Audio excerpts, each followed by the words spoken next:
He's backwards and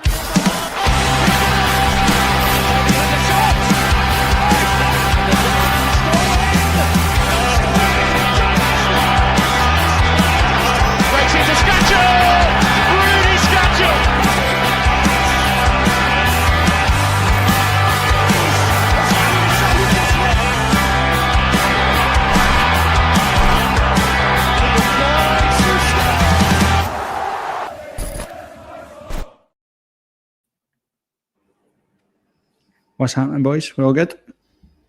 No, Yeah. still angry. Everybody's going to be so happy. We've got stuff to moan about. We've got things to complain about.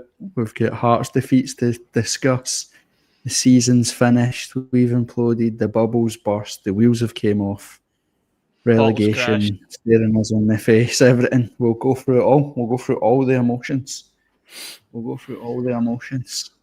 get it all off our chest. It's been 17 games since we last were able to be upset, kick off, tears and snorters. So strap yourselves in. We've got plenty to greet about. What's been happening, boys? She's all good, Handel? I'm fine, I suppose. Was an interesting day on Sunday, so out in the town for a bit with Kev's brother, which was interesting. The only dark spot in the day was the football. Feels like I've not been at Tynecastle for ages. I've no, like, the last home game I don't think I was at for whatever reason, and I'm going to miss next week as well, so I feel a wee bit out of touch. But, it feels like a distant memory since we were cuddling and dancing our way along Gorgie Road because we beat Celtic, wasn't it? That's right. But other than that, man, all good. And obviously, I'm back in the land of digital techno culture. Finally got one of the cameras that was in storage out of the garage and hooked it all up. So, well, it's good to see you again. Kev, what's been happening? That's a very nice jumper. Thanks, mate. Tell us more. Tell us what. One from our new range of Gorgie merch. It's actually good. It's quite cozy, actually. Perfect for winter in the sauna. Other than that, yeah, just moseying on along. It's a bit, depressing, but I thankfully seen you today, so that was a highlight of my day, Corbett. Kev, I was looking phenomenal at work today. I'm not even joking.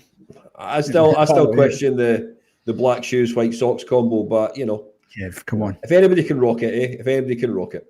Kev, you should know by now. Old lady catnip, they love me.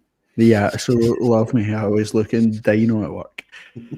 Tam, where could you buy these lovely hoodies? you can buy this version as well in black and white from our shop on scopebranding.co.uk, and then click into the stores and you can go to This Is My Story pod. Tam, are you at gunpoint? You feel like you're getting a ransom note. That's why we don't get ad reads. I know. Place a bet with Coral. Coral is a good betting site. No wonder they sent that back. But you can click in our bios and all that sorts to get your hands on some lovely Christmas gifts for Tam, it's links in bio. We have to talk like the kids own the internet. Link is in the bio. Link is in the bio.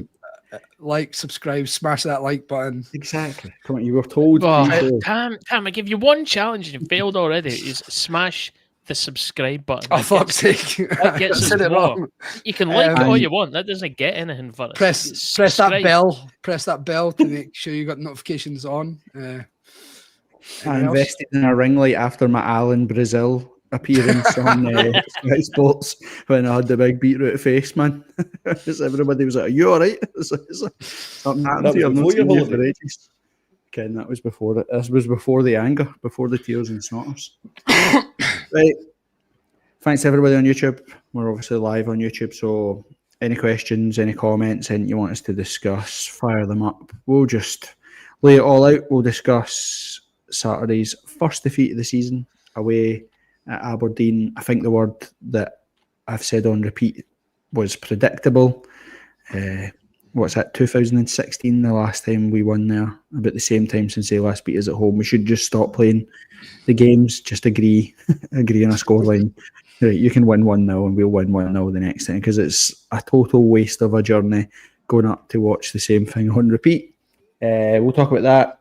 Look forward to the weekend. We play Motherwell at Fir Park. It was very difficult to have a wee chuckle at Hibernian getting battered by them last night, knowing that we go there on Saturday to probably do the same thing, but we'll discuss. And just look, we'll just talk over anything that's happened. I don't think me or Ando were on after the Dundee United game. We can just talk about all things Hearts, and then everything in between. Sound good, boys? Yep. Sounds ideal. Kev, any news? It'll all be injury focused, I'd imagine. Yeah, it seems to be, that's the outlook for the press conference that McInnes had today. But in the last few days, there's been a bit more sort of positive news. Shankland's back training. I think there was a quite clear lack of cohesion between certain parts of the squad on Sunday. So yeah, Shankland's back in training. As long as there's no adverse reaction to his fall that he had last week, we should be able to see him back in the squad for Saturday's game. On slightly, good news as well, Benny is also back running. He's not joined up with the actual team for actual proper training, but he's out running again. They're assessing his hamstring injury. But as you looks like he'll be out for at least 4 to 6 weeks. So what that really means is we'll see him probably just after the split, if at all, again this season. So from that point of view, that was probably the only bit of bad news. Finley's been getting an injection in his ankle, seemingly a bit of swelling and pain there. But again, they generally think that it'll be good for Saturday's game at Fir Park. And really, I just wanted, we all probably agree, is the backing that the fans have given the club. So the next two sort of games that we've got away from home are both now sellouts.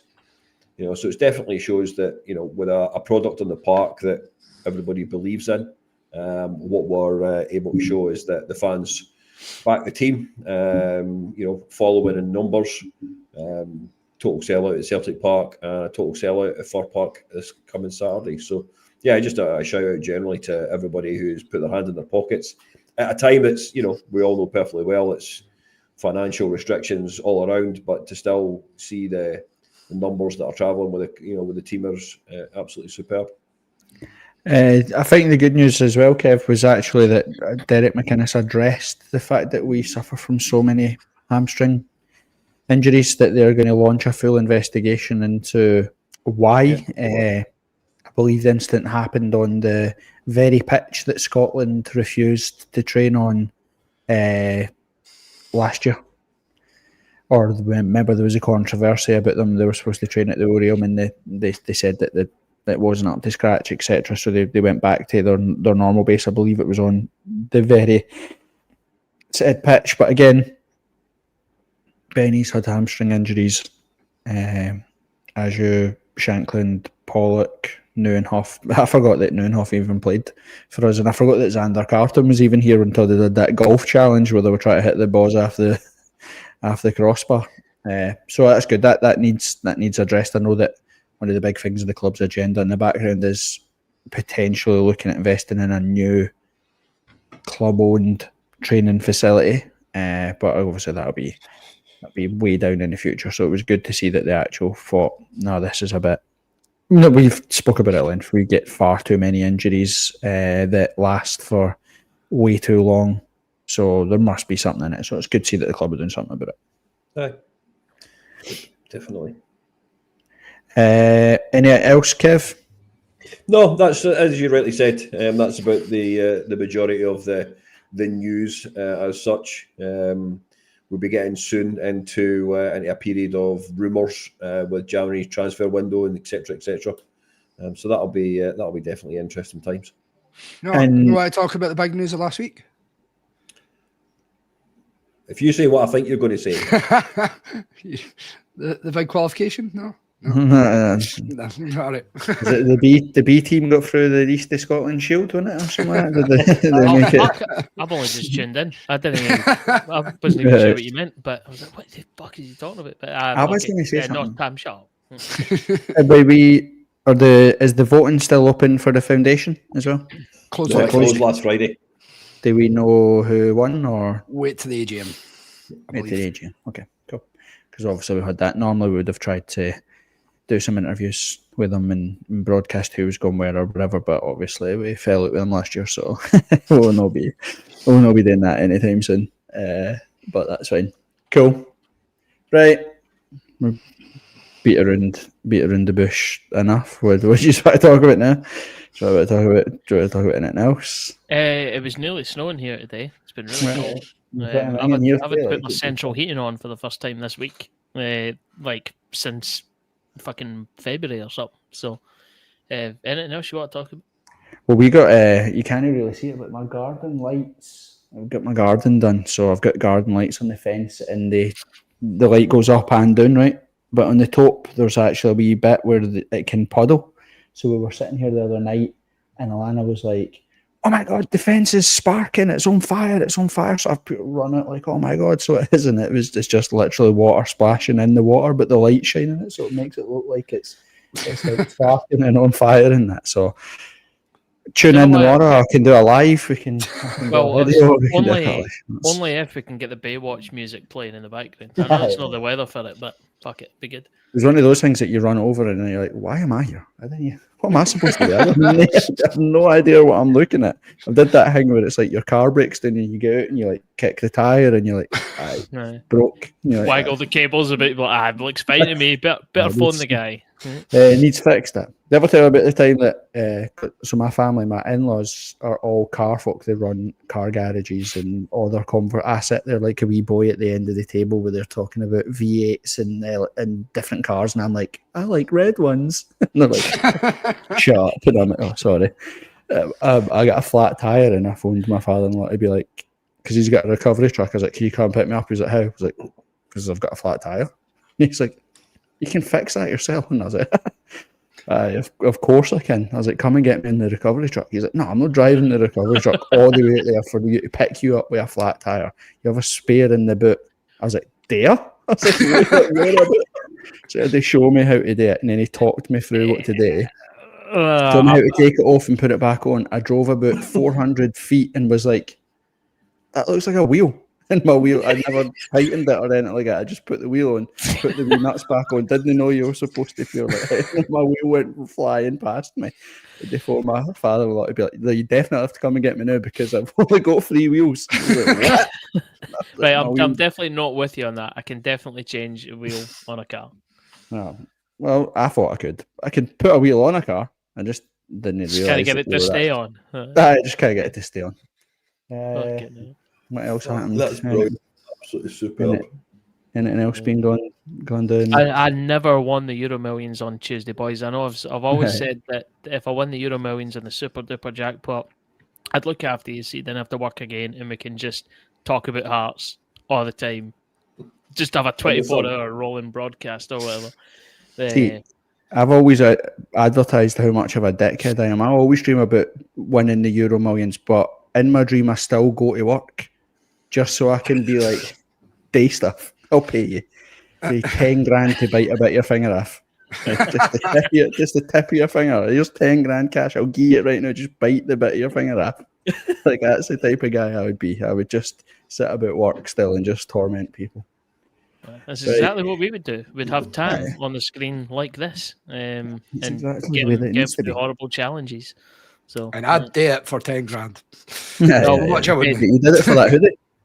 The jackpot's millions and millions and millions this week, so you never know. If I win, you're dancing for me. I'm so much a tight arse. I dream about winning it, but I wouldn't pay the £2 for a fucking ticket. So That's you top to tail. You just want 3 numbers in the bonus spot for like 15 quid or something like that. And go about telling everybody you won the lottery. Right. We might as well get in it. let's talk about. Here we go. Let's talk about Sunday. What's Sunday, wasn't it? Yeah. Yep. Aye. What's our thoughts and what's your overall thoughts and feelings? What did you discuss last week after the Dundee United game? It's a while ago. I think we The boys did brilliant. Like, you smashed every viewing record on YouTube. I think it was Thanks, unreal. The viewing figures are through the roof, man. So everyone's for fuck's sake. Yes. That's Everyone's exactly why. two That's favourite why people, the viewing so- figures are through the roof. Like, you just watched it 437 times just to try and boost I'm the not even number. being cheeky when I asked this, right? But I genuinely haven't looked. About 400, aye. It's about 1,000 less than usual, to be honest. So, All those grannies that just check in just to see Corbett. They Aye, just weren't to see there. the hair. That's the problem. Just to see Corbett's here again. It's looking good. It's looking good now. Like, no, it was quite. I imagine it'll be quite similar to what we discussed this week. It was about the shape, the team that came out, the changes that were made. Missing Benny, which then obviously added into who we were missing going into Sunday. There, it was proper spine of the team stuff that on Sunday, wasn't it? That was gone.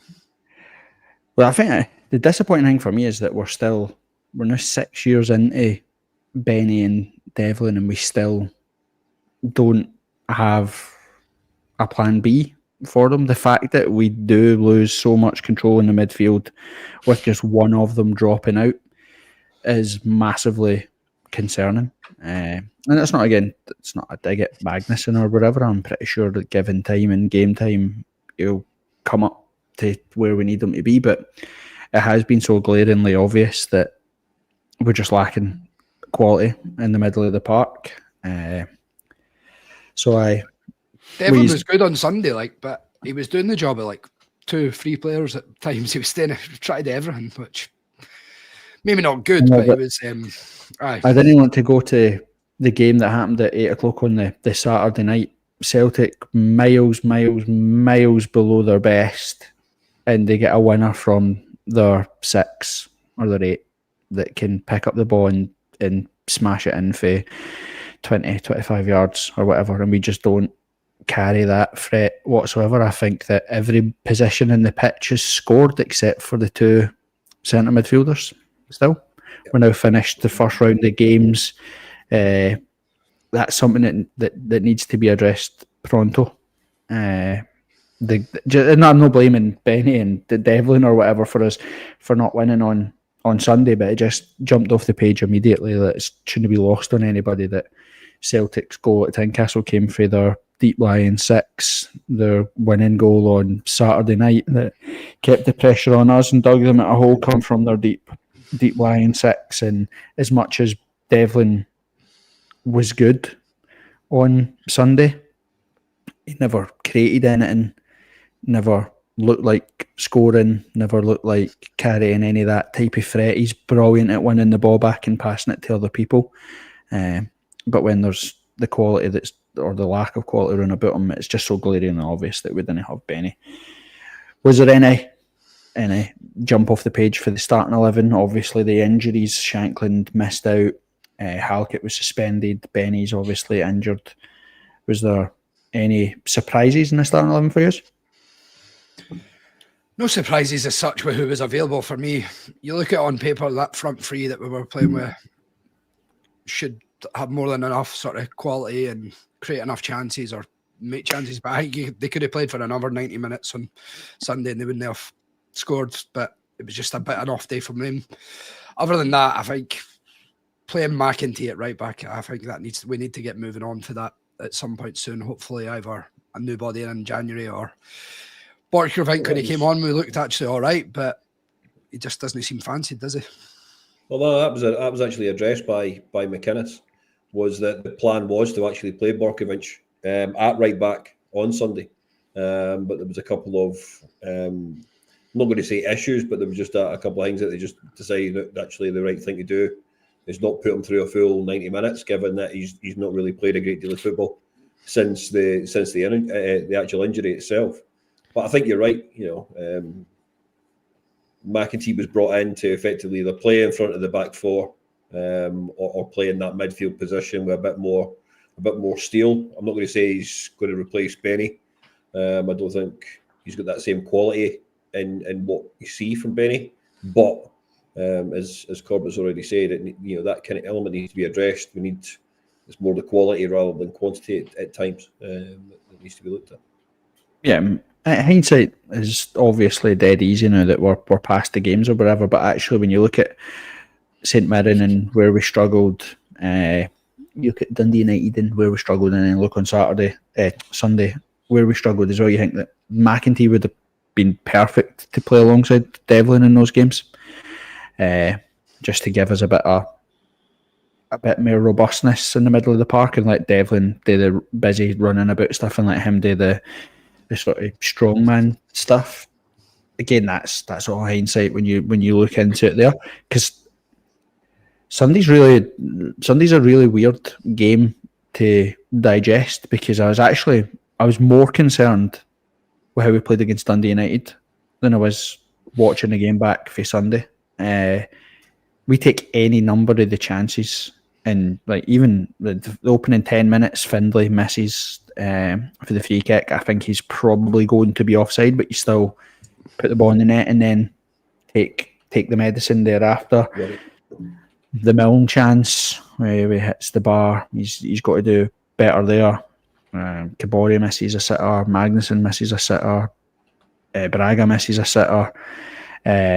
We got into good positions all over the park, and just that final decision just seemed a bit off on Sunday. But again, Tam, you're right. I think we could be playing now. I don't think we would have scored. Just one of those things. And again, say it again, it was predictable. All the teams to lose to, that's the team that probably has caused us some of the least amount of trouble in the 2 games that we've played them. They get a break of the ball for their goal and score with essentially their only shot on target. But again, we could have played 2 games on Sunday and still never scored. So I don't think it's actually that harsh. Like I know, like you and Tam have both said they probably could play 2 or more games or whatever. Like, and maybe it's because I was pissed. But see if you look at the total amount of shots on target, hit the woodwork, all that sort of stuff, it's fine margins when it comes to this sort of stuff. Better decision making. I don't think we were that far away. It's disappointing, but I didn't think we were that far away from being able to carve out something.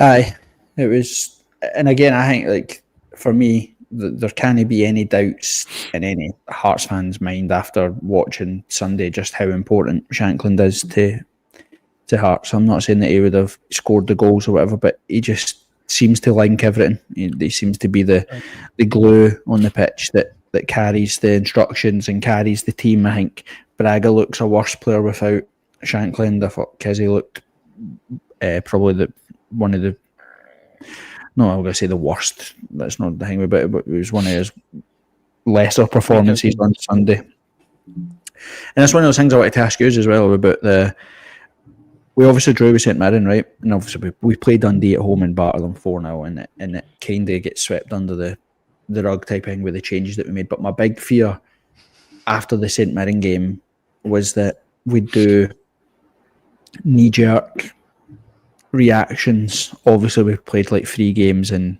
6 or 7 days or whatever it was, and we made 6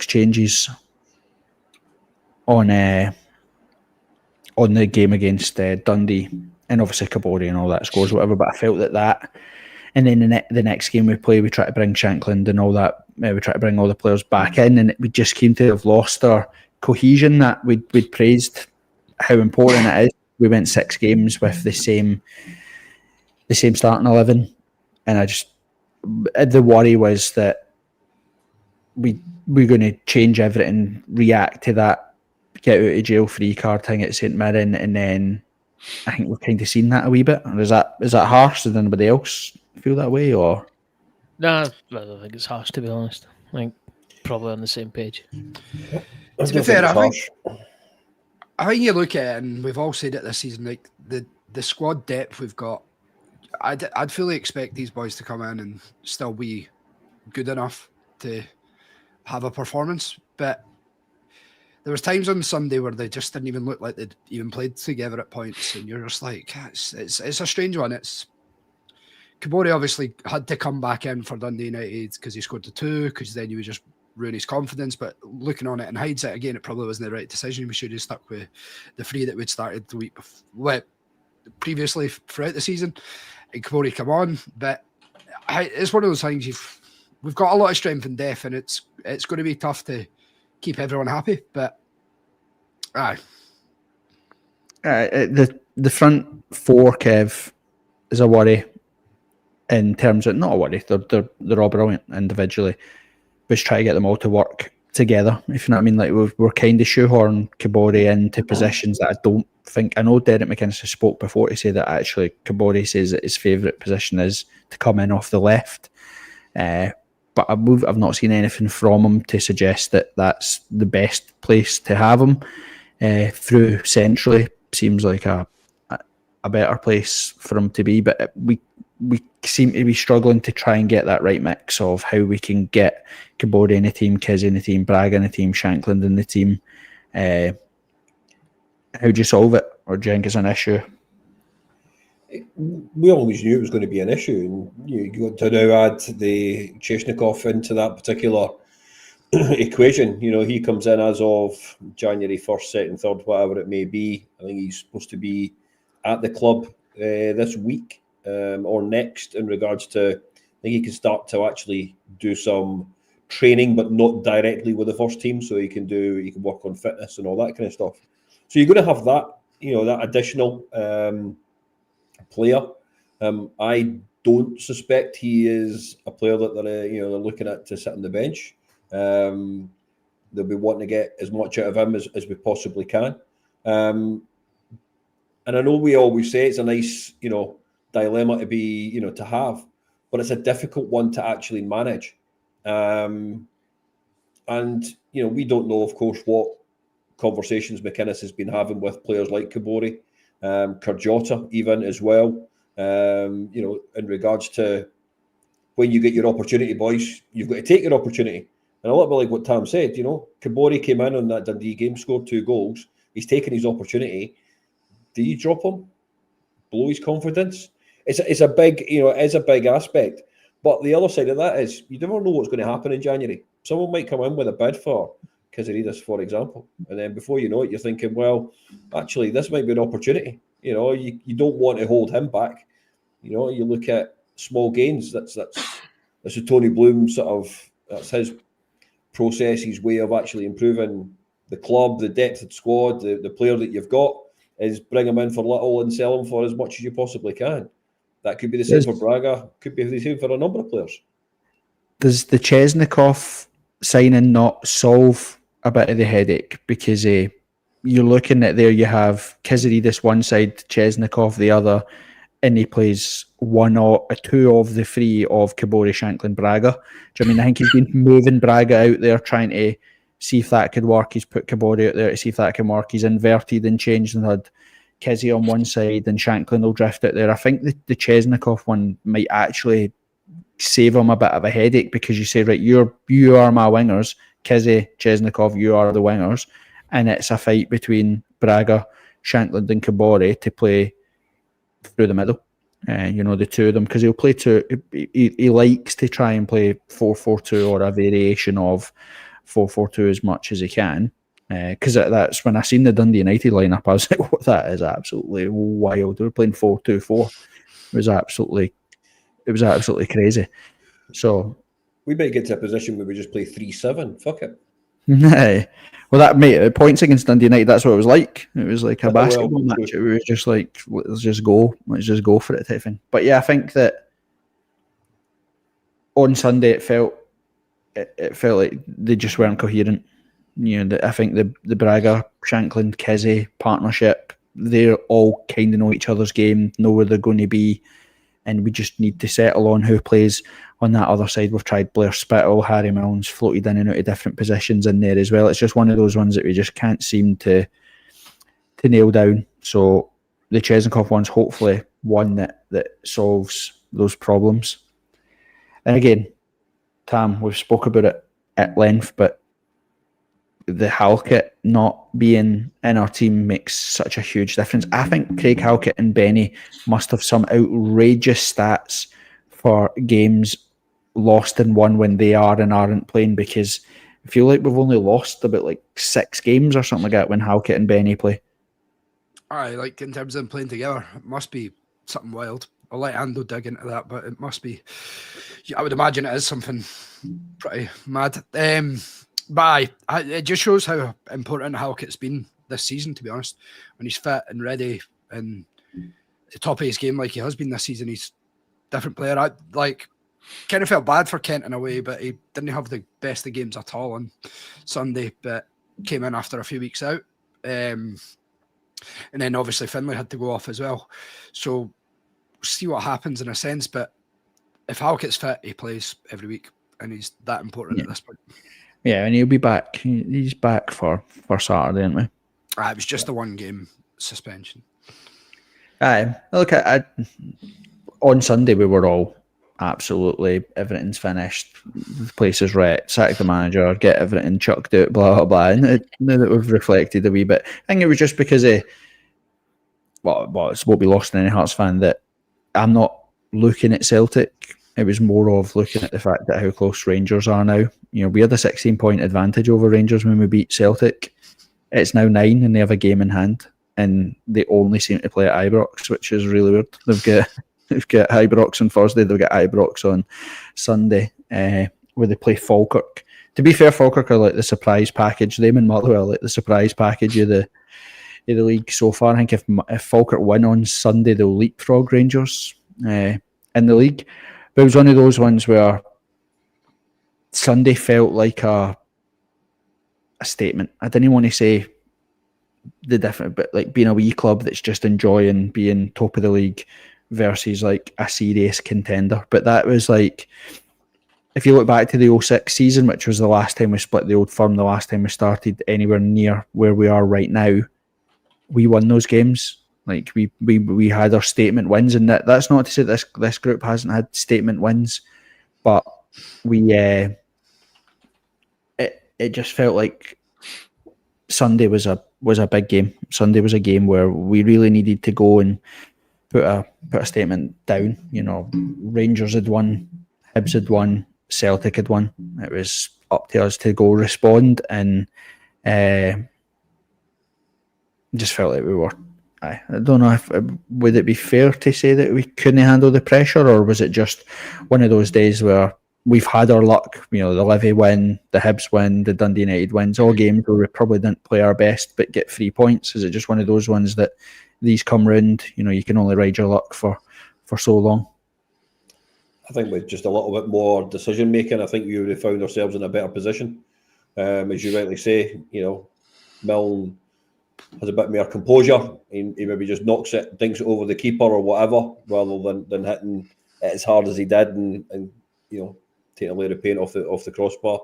Similarly, with regards to Kabori, Kabori's had a chance. He's also had a chance earlier than the one that he missed, where I think personally, had he not taken an additional touch and just hit it first time, he would have had a better, potentially a better angle for strike at goal.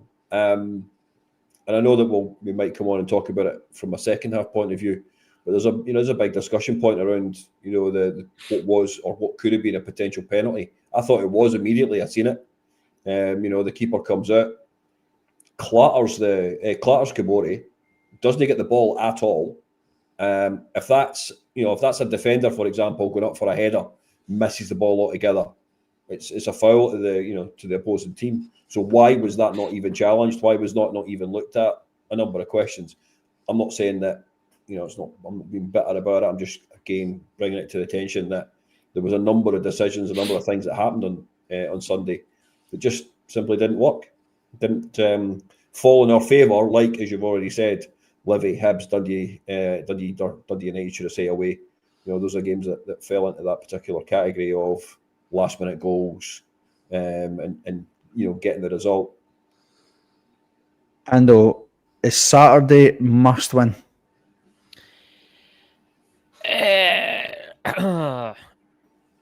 I think it is, to be honest. Saturday's a bit of like an onion hanger, isn't it? It's like you get Motherwell, who, as you've said, are already the surprise package of one of so far this season, playing good football, getting a lot of kudos for the way they set up and the performances they're putting in. They've easily beaten Hibs the other night, and if you listen to any, like, not that I listen to a lot of podcasts, but there was somebody, I think it was Andy. No, it couldn't have been Andy Halliday because he plays for them. It was somebody on Clyde One. I was listening to one of the Clyde One phone-ins, and whoever the studio guest was basically saying that their hardest game, the hardest team they've faced, was Motherwell this season. And so I think it is, you need to go in there with a wee bit, pardon the phrase, big dick energy and muscle flex a wee bit. But it's going to be hard against a side that's well organised and well set up. In terms of the context of the league, and because you're getting into a really, really busy period over the Christmas and New Year. Games come thick and fast, but every game matters. I think, if I'm honest, yes, it is a must-win for us. We need to go in there, not only put in a good performance, but get the 3 points as well. Yeah, Tam, it's went from we were kind of miles ahead of everybody but Celtic to now.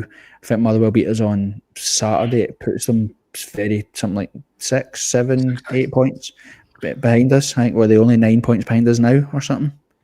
Them Rangers and Hibs are all in the same. Aye, and they've played one game more. No, they've played the same amount of games as us now. It's Hibs that have played a game more than everybody else in it after last night, I'm pretty sure. Yep. So that then opens the door to you're not. If we don't win on Saturday, I think we're in a huge fight for where we actually want to finish in the season. Because the problem that we have is we've started really, really fast, and everybody else has started slow. We're now slowing down as everybody else is picking up momentum. I think Rangers are 1-4 in the bounce, Celtic 1-4 in the bounce.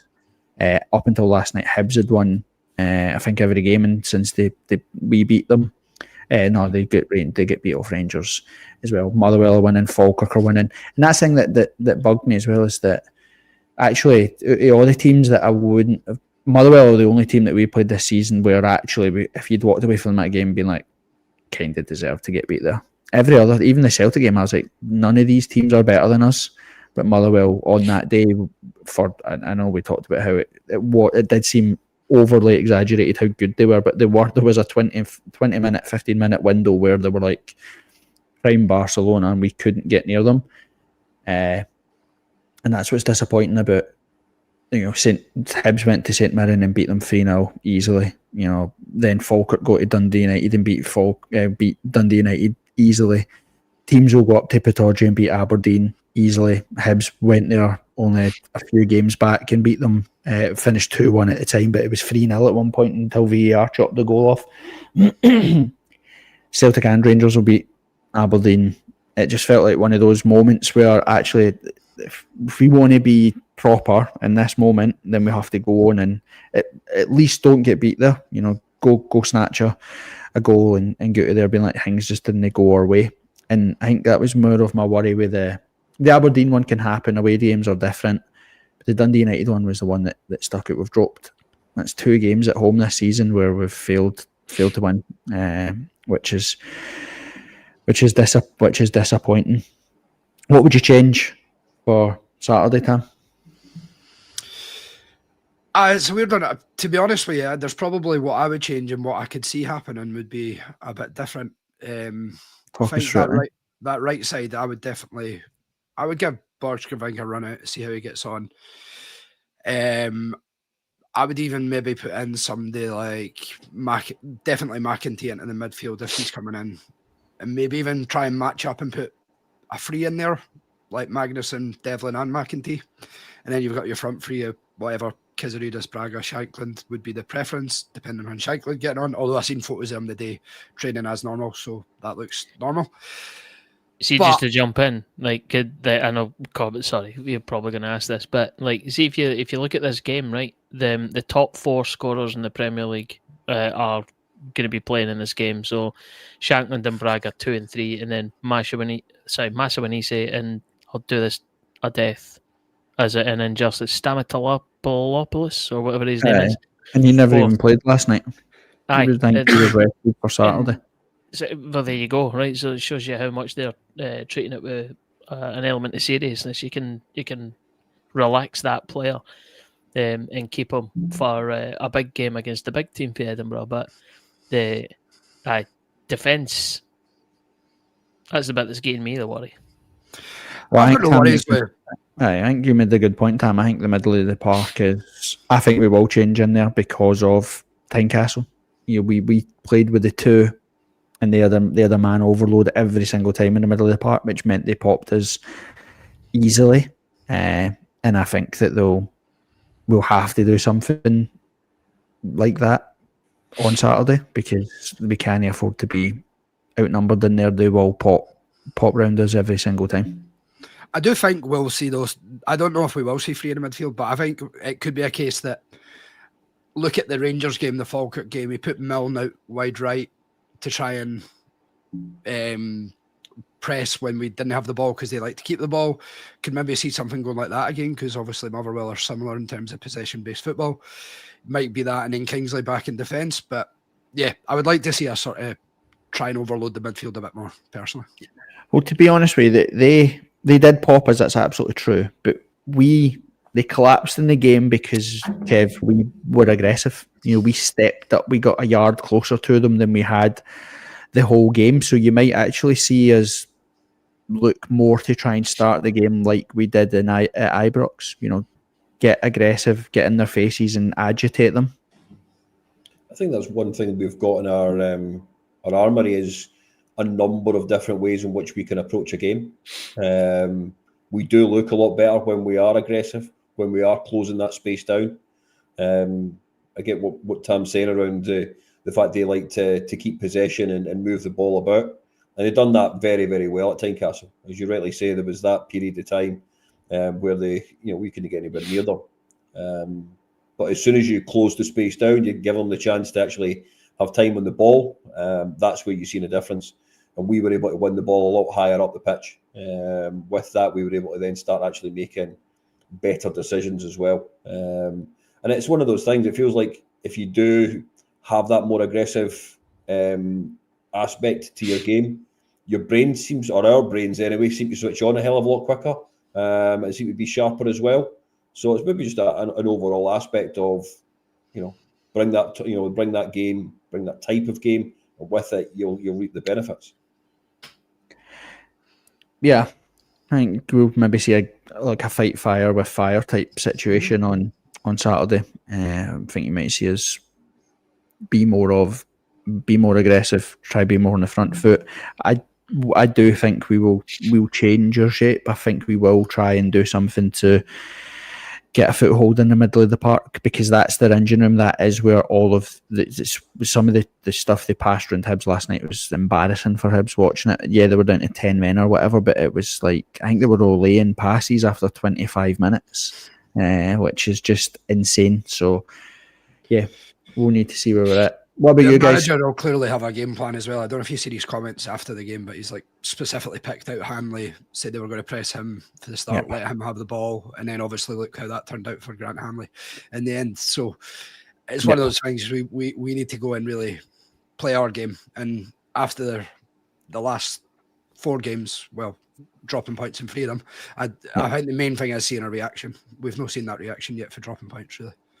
Well, I think if it was like any matter, if you don't think that when we beat Kelly or when we beat Celtic or when we played, like those things happen in every single game. Focus on that guy. We want their game plan is to leave him on the ball, but that's what happens in every team. Every single team, for the shittest team, the best team in the league, will have those type of plans. It's just that if you lose, no one wants to hear about it. Do you know what I mean? Like no one wants to talk about it. So it sounds great and amazing when you get the man sent off and you win the game. You say, "Oh, we targeted him." That's what the plan was all along. But he's no some super genius guy that's thought about that. I know he looks like Lex Luthor, but it doesn't mean that he is some super villain just because they've come up with a plan to target Grant Hanley, who is fucking dog shit. Glad somebody said it. Aye, like horrendous. But anyway, targeting Grant Hanley is like going for the weakest gazelle in the it's Serengeti. like going after you, Pam. It's too easy. It's like shooting fish in a barrel. Right, what about you, Tam? Kev, what's your thoughts on Saturday? You feel it's must win? For me, it does. For me, it does feel like a must-win game, especially given the way Sunday's result went. I'm just talking about the actual result rather than anything else. The press I don't think the press were that bad, with regards to the defeat. However, you lose 2 on the trot, then all of a sudden they will be, that's it, it's all over. Exactly the same as what Aberdeen did last season, blah this, blah that, blah the next thing.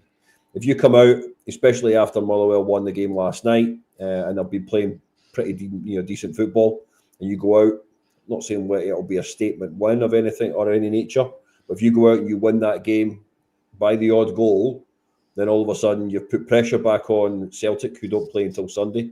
Again, a little bit of pressure back on Rangers.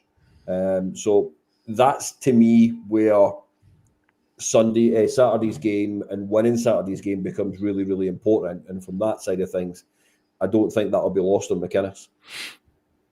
Tam? We're always going to get beat at some point. So if we want to do something sort of special this season and not the normal, these are the games we need to be winning. We've got not a great record at Fir Park in the past. So I think it is at this point we do need to win. And Kev makes a good point. Both of the teams playing, Rangers and Celtic playing on Sunday, just gives us that extra advantage again.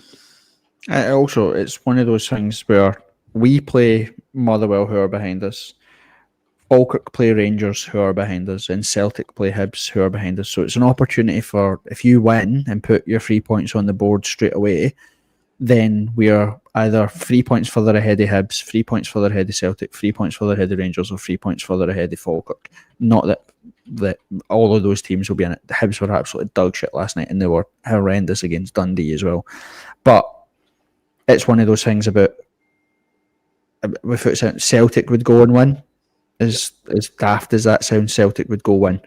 So I feel that for what we want to do, let's not forget that only 4 weeks ago we were talking about it would be a catastrophe of a season if we finished behind Rangers, given where we were. Well, if we don't win on Saturday, we will be behind Rangers by the time we play them at Tynecastle on the 20th of December.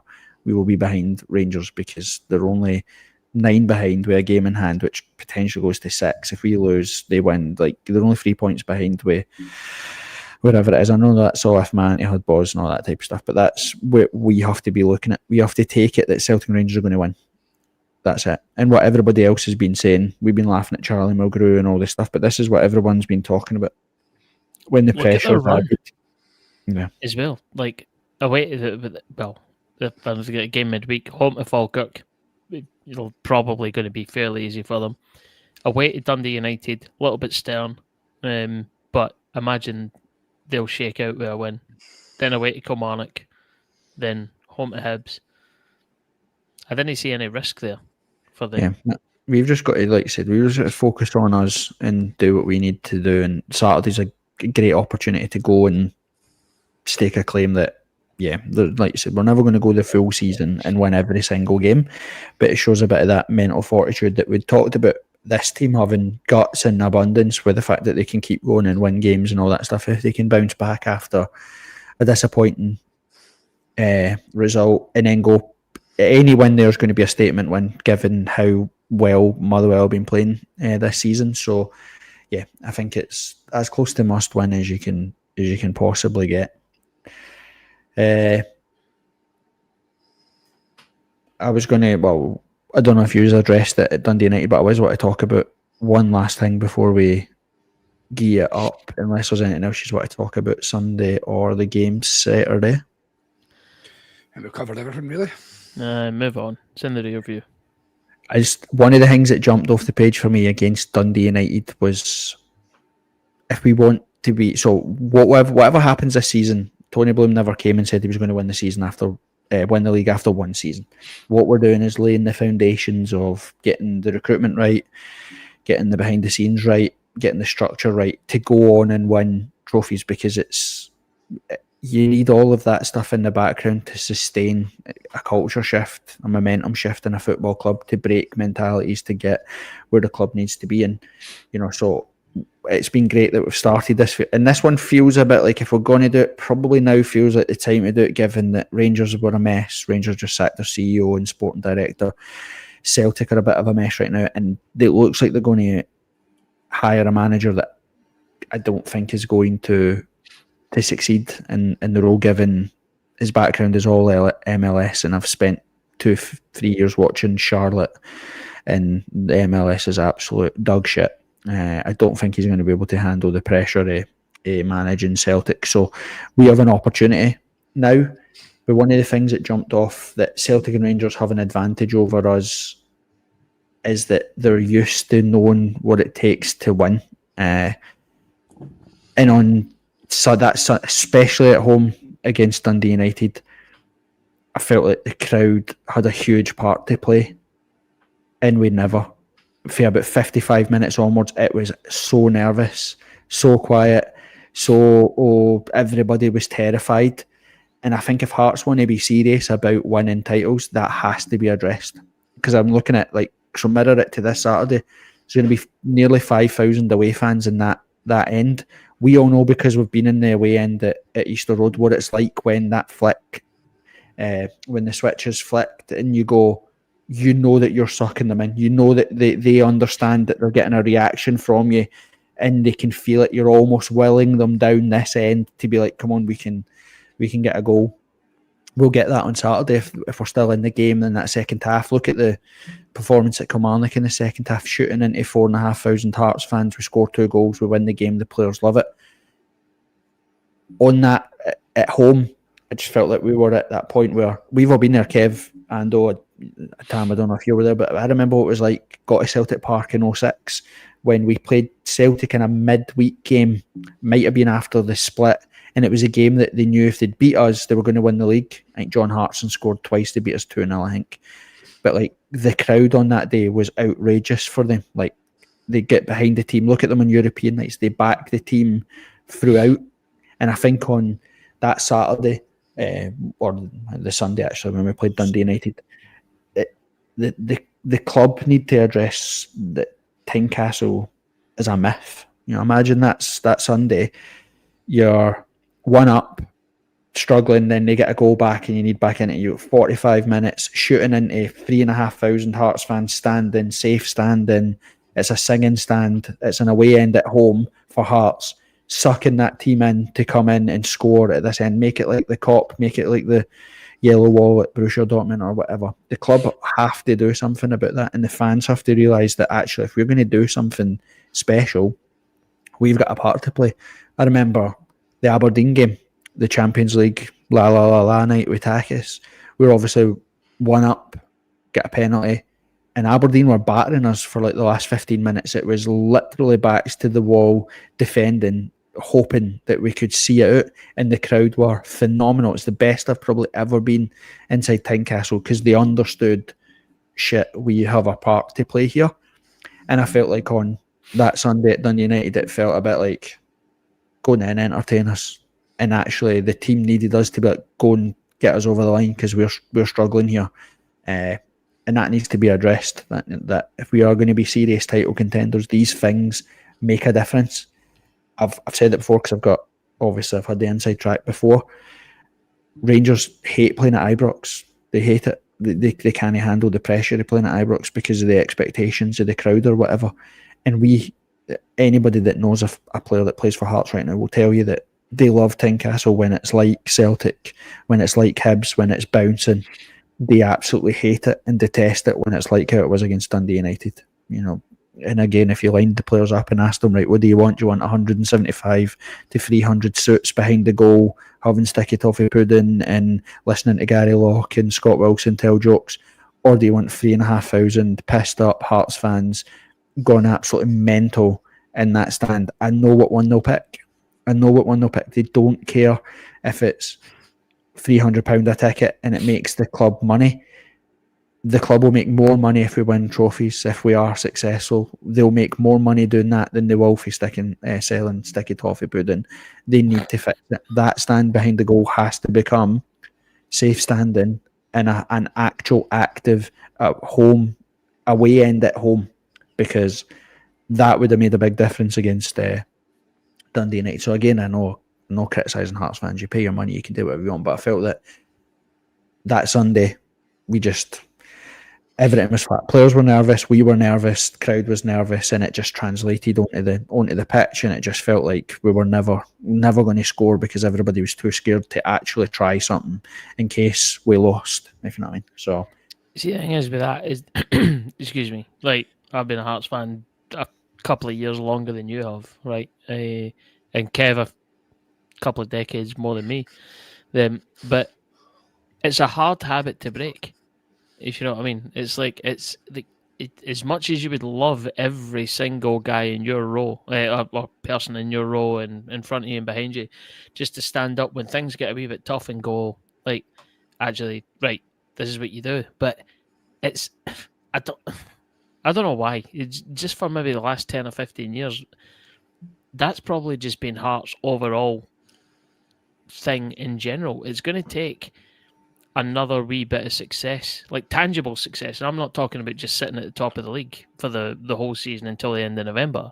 Like, you're going to have to bring a trophy back and all that sort of stuff before I think you'll probably see some sort of sizable uptick in that sort of like baseline of positivity within the fan base. It's a difficult one to move the dial on, if I'm being honest. I don't know how you do it, but yeah, that would be a class idea, though, if you created a maroon wall. Here's a question. What are the games that stand out here? Genuinely, the games that stand out, as Corbett said, is your games against Hibs, the games against Celtic, games against Rangers, European nights. The tendency, right, especially where we sit or where we are in Section G, no doubt it's the same now, lower end, that, right behind the goals where the ultras actually are. They're standing. Standing brings a different atmosphere to a game of football. Simple as that. That's why you've got your yellow wall with your safe standing and everything else, because it generates a totally different atmosphere inside a football game, inside a football ground. You called it there with regards to Kilmarnock. 4,500 Hearts fans at Kilmarnock. Nobody was sitting down. Yeah, it'll be the same on Saturday, Kev. Exactly the same on Saturday. That is what makes a big, big difference, in my opinion. Right? That is just my opinion. No doubt there'll be folk on kickback calling me every day.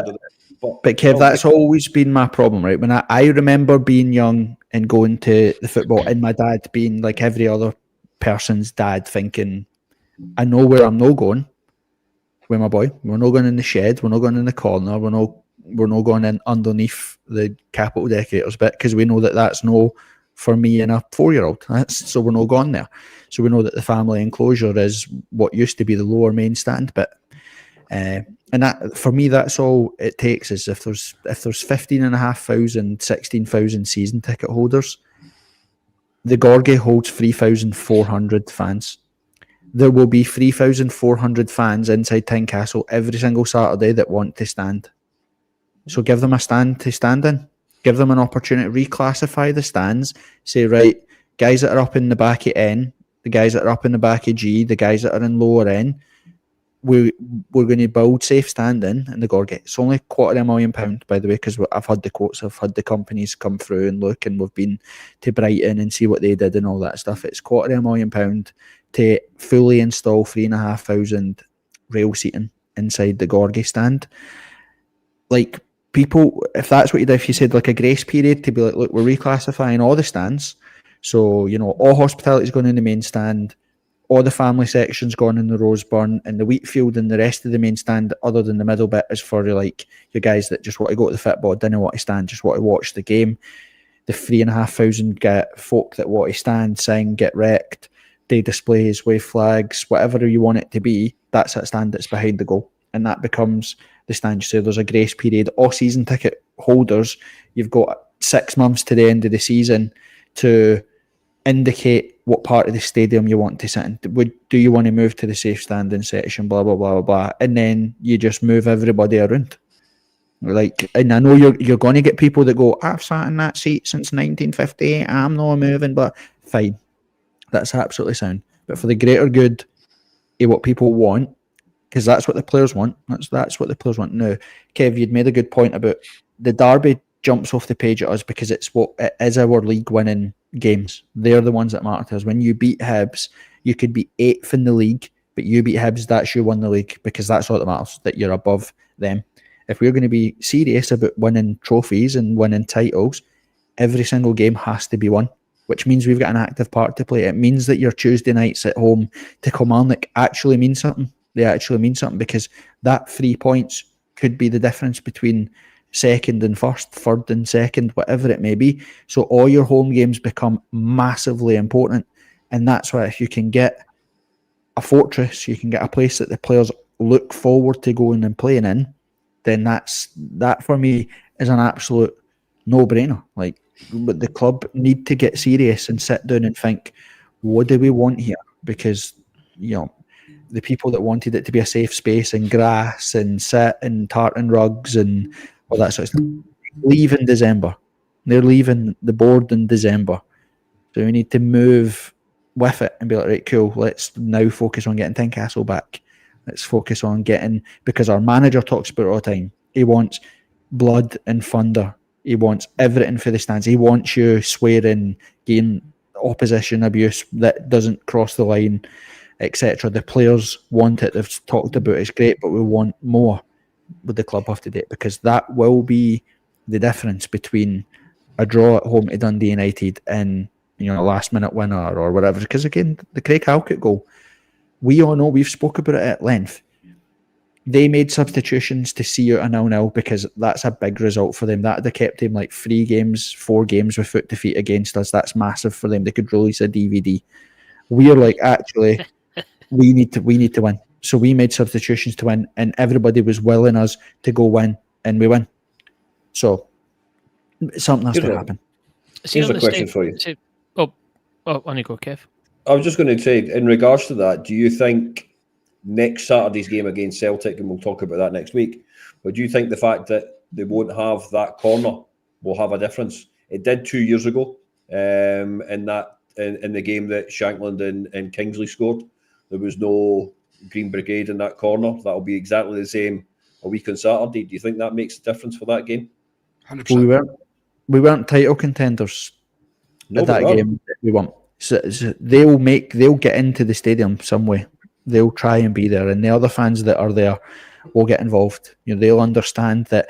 Say we do lose on Saturday and they win on the Sunday, you know, and they're only a point behind, knowing that if they beat us, if things go their way and they can go 2 points in front, they'll be up for it, because again, they're the games where they understand that this matters. You know, these are the games where actually it's not just sit on your hands and wait and hope to be entertained. This is actually, we need to get behind the team because we need to win here, and that's what it is. It's just a learning thing for everybody. You know, we've had good runs. We all remember what Tynecastle was like. Firework Phil was getting fireworks going off all over the place. Tynecastle was absolutely rocking for that season in 06, because we felt something big was happening, and it made a huge difference. We need to get back to that. We need to get back to making sure that we prioritise making Tynecastle a bear pit. See, for safe standing, do you need to apply for a license for that, or can you just do it? No, as long as you use the regulated, signed off equipment or whatever it is. We obviously, I think St Johnstone are now going to install safe standing. Rangers are this season or next season turning their whole Copeland Road end or whatever it is at the front is all going to be safe standing. Celtic and the Green Brigade are desperate to get behind the goal at the other side from there in that corner. They want the other side and want that whole bit to be safe standing. Hibs have obviously got safe standing. Kilmarnock have got safe standing. So I didn't realise Falkirk got their bit as well. Right? Falkirk don't have safe standing. But again, we are so slow to react. We could have been one of the first clubs. We could have been really forward thinking with this when we approached the club 4 years ago to start talking about this. Like I said, when I took my boss to the Beschlecher game, and I had told him for a year how amazing the atmosphere was at Tynecastle, and it was like, got a pyjama party. It was horrendous. And I was like, we've got to do something about this, because if we don't, Tynecastle's just going to die. It's an absolute myth that it's, when people come up and say, oh, the atmosphere was amazing, I'm like, was it? Like, I remember when it was proper mental, when it was like proper bouncing. I remember Bordeaux, I remember Stuttgart, I remember Liverpool, I remember all the unbelievable nights, the Robbo when we'd knocked Celtic out, when Andy Thorne had to come up in the emergency loan.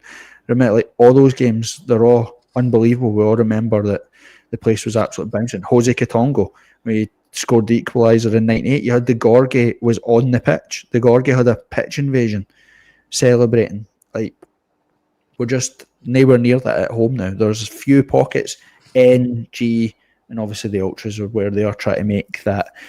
Hearts just have to properly realise that we need the crowd. That makes that's a really good point. Like, because if I didn't realise, just when you've rhymed off that many teams or clubs, that have got safe standing in the Premier League, you think, fucking hell. Like, I know Celtic have got it, but because that's well publicised, because everything that's happened there fairly recently with them. But I had no idea it was as prevalent across all the different clubs, and that does feel like a massive own goal, that you're not being progressive enough to be on the front foot, to be trying one of the change makers on this. And when you're in the same, we're in the same bracket as Livy, Dundee and Ross County when it came to last season or whatever, is the only 3 clubs in the Premier League that don't have some form of new match day experience for their fans. Rangers, St Mirren, St Johnstone, Dundee United all have their open pulley system for doing displays. Motherwell as well. Motherwell did a display on last night for the Hibs game on our open pulley system.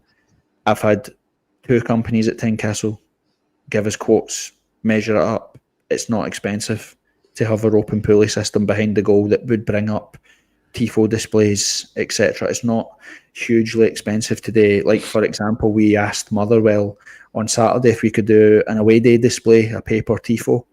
On Saturday, it was only going to be about 1,100 quid to get the 4,600 bits of paper to do the display. We asked Hearts if they would go halfers with us, chip in. They said no.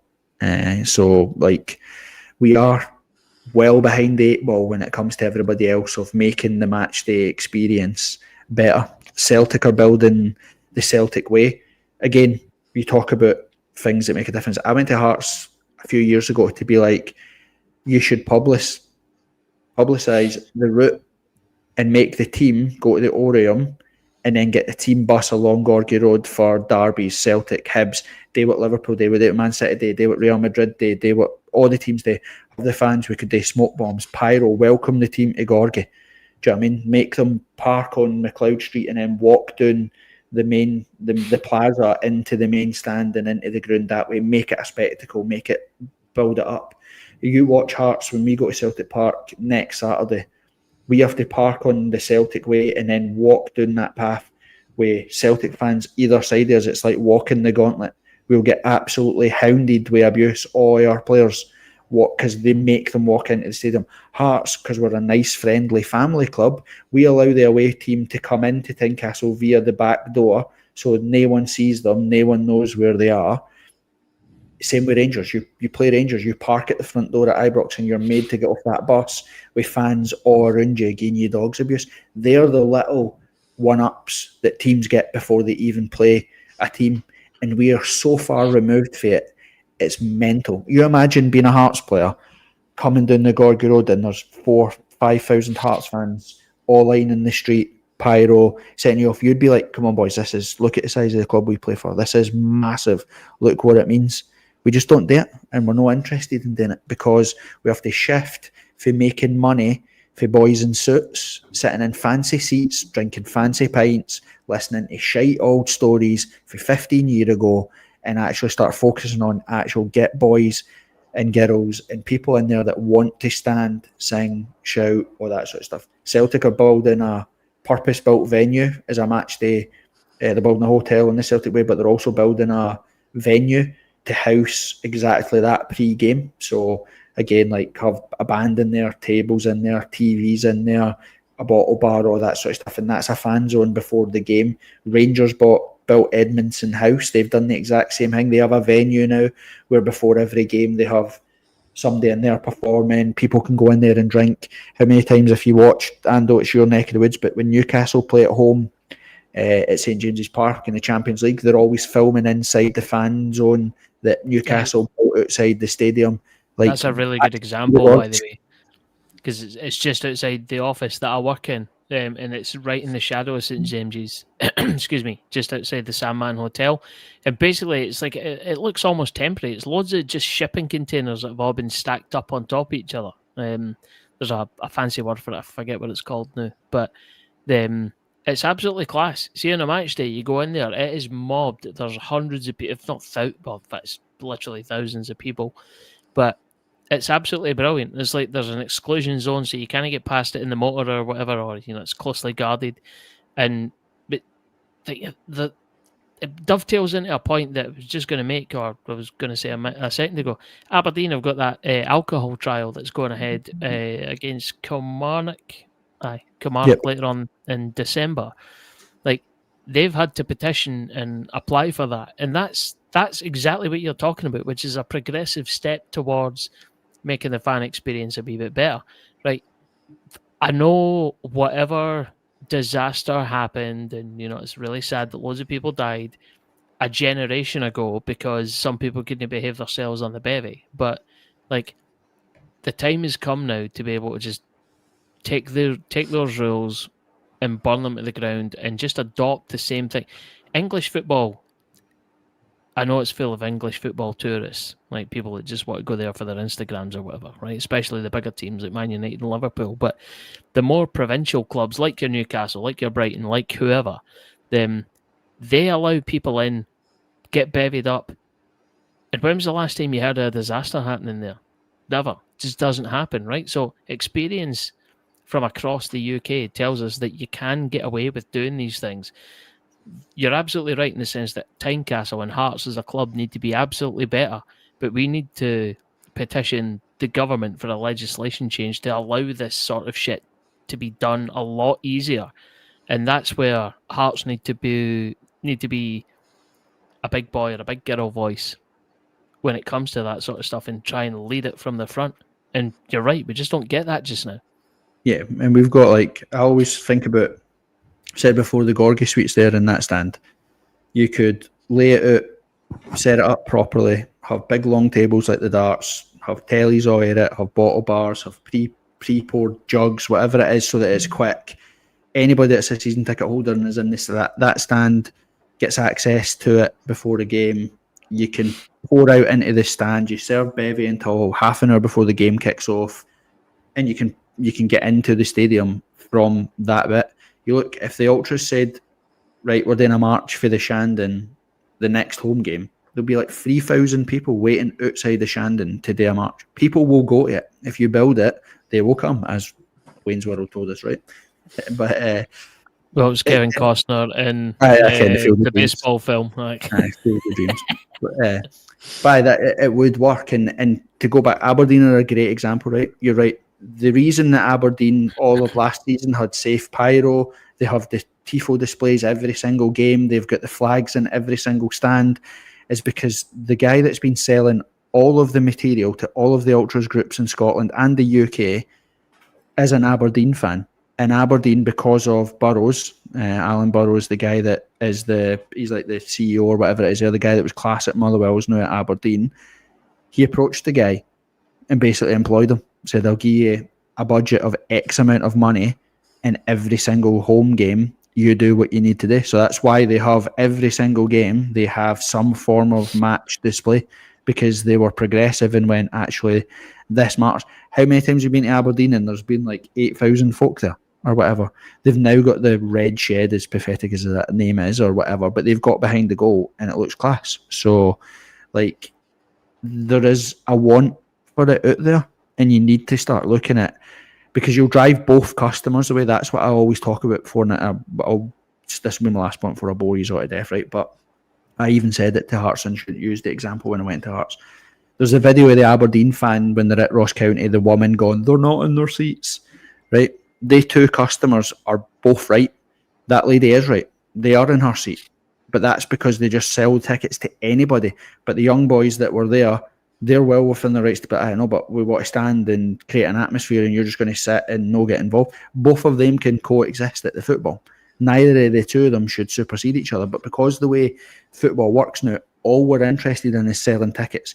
They don't care who we sell tickets to. So you can get a group of 15 boys, girls and whoever that have get mashed on the bus on the way up. They're absolutely steaming. They want to stand, sing, get behind the team. And you could have a mum, dad and the kids. They could all be in the same row. And that's like, just because they just sold tickets, that's just what they did.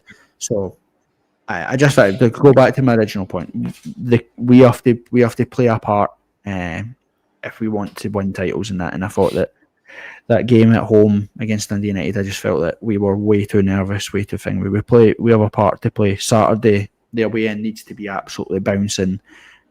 We probably have half the attendance there. I think that Motherwell only got about 4,000 season ticket holders or whatever. So it's a huge game, and don't forget the part that we play as fans as well. Right, boys, we've rambled for long enough. Hopefully we'll see you again on Sunday. We can talk about Hearts, get back on the winning track. Kev, I was just about to say that, but thank you very much for being the wank that you are. Let's do prediction. Kev, you can go first. I'm hoping for an actual bit of a reaction to Sunday's defeat. Bit better decision making. I will say it'll be a close one, and I will go 2-1 Hearts. Ando. Onion hanger. Don't think we've got it in the locker. 2-0 Motherwell. Tam. I'll flip it and go 2-0 Hearts. Okay, and I'll go what I always do. Desmond, 2-2. Right, boys, I'll see you all on Sunday. Thanks, everybody. I appreciate it. Thank you very much. Cheers. See ya. Gorgie rules.